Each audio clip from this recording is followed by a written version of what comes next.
Apapun jenis tanamannya, saya anjurkan jangan lupa untuk menanam kangkung ya teman-teman ya. Jadi teman-teman bisa menanam dengan media karung seperti ini. Kangkung ini mudah sekali budidayanya, juga tidak rentan dengan serangan hama. Terus kita tidak perlu melakukan pemupukan ulang sampai panen bertubi-tubi. Nah, caranya sebetulnya hanya kita itu harus berfokus karena kangkung ini jenis tanaman yang menyukai dengan kelembapan. Jadi bagaimana media tanamnya ini supaya tetap selalu lembab. Itu saja. Lalu yang kedua, agar tetap selalu gembur.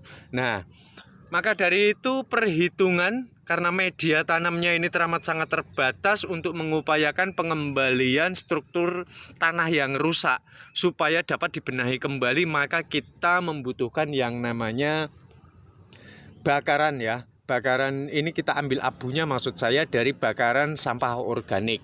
Bisa menggunakan teman-teman abu dari bakaran kayu boleh, dari bakaran dedaunan ataupun ranting-ranting juga sayuran yang ada di belakang rumah kita juga boleh. Nah, ini terbukti untuk mengendalikan pH tanah yang berada di kisaran 7 ya, karena normalnya tanah ini supaya bisa subur ditanami kangkung ini pH-nya harus dekat dengan 7. Bisa 6,5 atau 7,5 ini akan sangat subur sekali. Nah, keuntungan besar menanam kangkung ini sekali panen, ini panen yang ketiga ya teman-teman ya. Tuh lihat. Jadi panen pertama, kedua dan ketiga, panen ketiga ini harus lebih banyak dibanding dengan panen pertama dan kedua kali. Nah, untuk kangkung sendiri kita dapat panen dari masa tanam sampai selesai ini dari 4 sampai 7 kali panen. Bayangkan kalau satu karung ini dapat menghasilkan 2 sampai 3 ikat kangkung sekali panen loh ya. Bagaimana kalau ini bisa sampai 7 kali panen? Coba kelipatan keuntungannya bisa dikalkulasikan sendiri. Nah, tadi masalah pengembalian struktur tanah yang rusak agar terbenahi ini dapat menggunakan abu dari bakaran sampah organik, atau kalian juga dapat menggunakan abu dari sekam bakar. Nah, lalu abu saja ini baru untuk mengembalikan dari kadar pH, sedangkan untuk memacu kesuburan daun maupun buah teman-teman ya, sayuran yang berbuah, lihat dari pergelangan tangan saya lebih besaran ketimunnya ya, padahal hanya di media karung seperti ini. Kita membutuhkan NPK.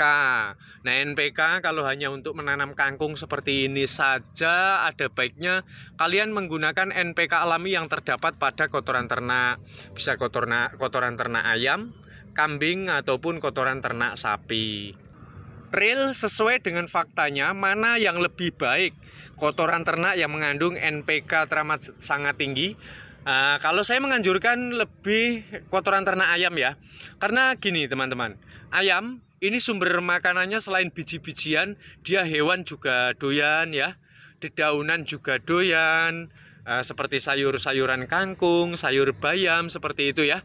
Jadi makanannya ini, sumber makanan ini lebih komplit dikonsumsi oleh ayam. Asal manusia doyan, ayam juga doyan. Maka dari itu kadar nutrisi NPK-nya dan nutrisi yang lainnya ini teramat sangat tinggi kotoran ternak ayam. Kalau memang tidak ada kotoran ternak ayam, mana yang lebih baik, sapi atau kambing? Kalau saya lebih memilih kambing. Karena kambing selain rumput seperti daun pepaya, seperti daun mangga ya, daun alpukat, daun-daun yang ada di sekitar rumah kita itu kambing ini mau. Tapi kalau sapi kan makanannya hanya itu saja. Jadi kalau ada kotoran kambing, kalau nggak ada kotoran ternak ayam. Nah, ini sudah uji klinis teman-teman, tapi ya semua itu saya kembalikan pada teman-teman, apakah kalian pilih yang mana gitu maksud saya ya. Nah, takarannya itu gini.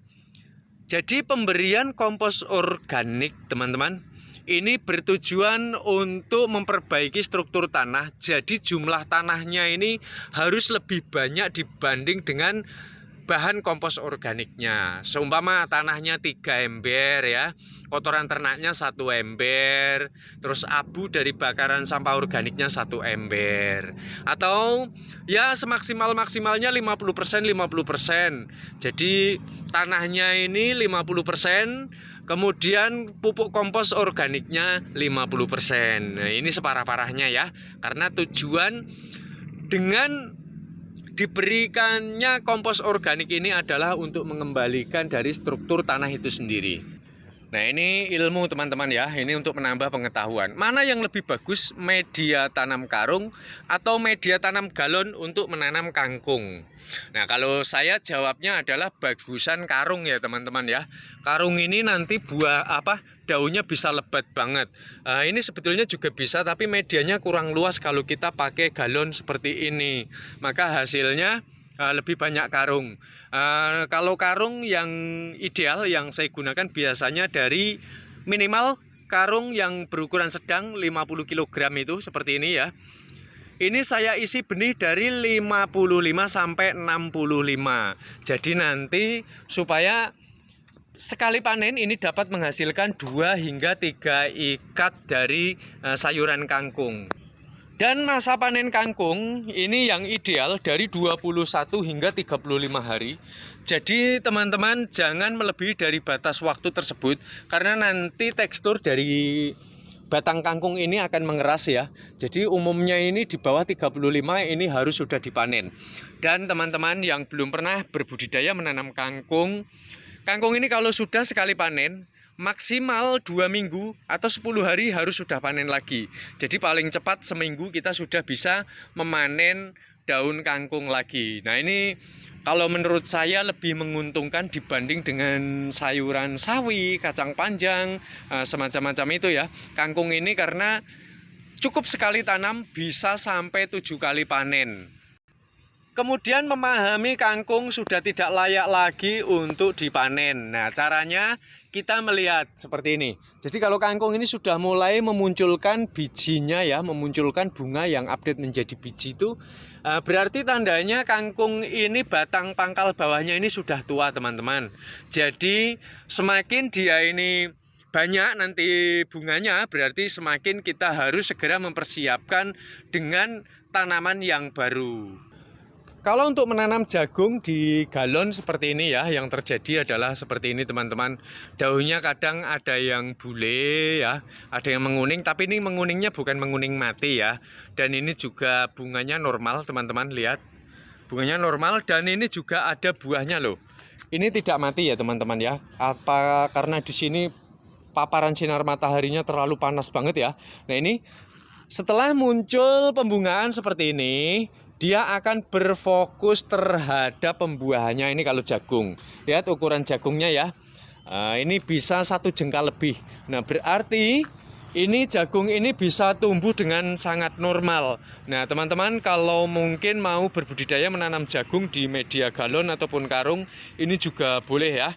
Yang penting seperti uraian saya yang tempo hari ya. Jadi kalau kita mempergunakan galon atau ember bekas, sebaiknya lakukan pemberian pelubangan seperti ini untuk mengatur sirkulasi. Dan hendaknya dari masa tanam sampai di bawah usia 1 bulan, tingkat kelembapan ini haruslah tetap selalu dijaga. Disirami setiap hari, juga maksimalnya 2 hari sekali, ini nggak boleh melebihi dari itu. Supaya kenapa? Karena penentuan usia di bawah 1 bulan ini subur atau tidaknya hampir seluruh tanaman teman-teman. Di bawah usia 1 bulan ini kita harus memperhatikan karena ini berfokus terhadap pelebatan akar ya teman-teman ya.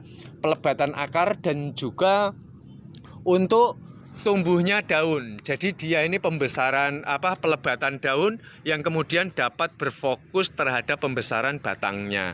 Ini nggak tahu ini bule-bule seperti ini apakah kompos organiknya atau apa ya. Yang jelas ini walaupun kayak gini ada buahnya ya teman-teman ya. Dan nanti update-nya akan saya perlihatkan apakah nanti hasilnya bagus atau bagaimana.